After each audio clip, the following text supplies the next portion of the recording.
ब्रह्ममुरारिसुरार्चितलिङ्गं निर्मलभासितशोभितलिङ्गं जन्मजदुःखविनाशकलिङ्गं तत्प्रणमामि सदा शिवलिङ्गं देवमुनिप्रवरार्चितलिङ्गं कामदहनकरुणाकरलिङ्गं रावणदर्पविनाशकलिङ्गं तत्प्रणमामि सदा शिवलिङ्गं सर्वसुगन्धसुलेपितलिङ्गं बुद्धिविवर्धनकारणलिङ्गं सिद्धसुरासुरवन्दितलिङ्गं तत्प्रणमामि सदा शिवलिङ्गं कनकमहामणिभूषितलिङ्गं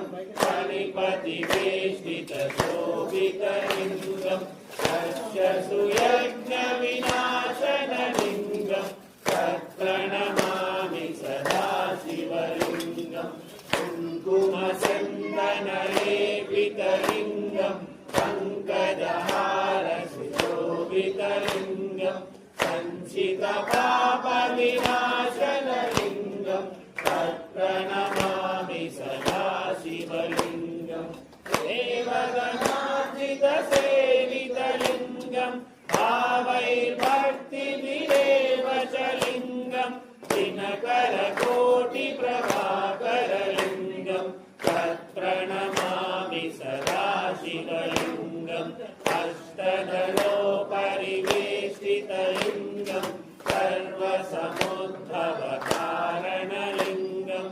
अष्टदरिद्रविनाशनलिङ्गं तत्प्रणमामि सदा शिवलिङ्गं सुरगुरुसुरवरपूजितलिङ्गं सुरवनपुष्पसदार्चितलिङ्गं परमपदं परमात्मकलिङ्गं तत्प्रणमामि सदा शिवलिङ्गं लिङ्गाष्टकमिदं पुण्यं यः पठेत् शिवसन्निधौ शिवलोकमवाप्नोति शिवेन सह मोदते।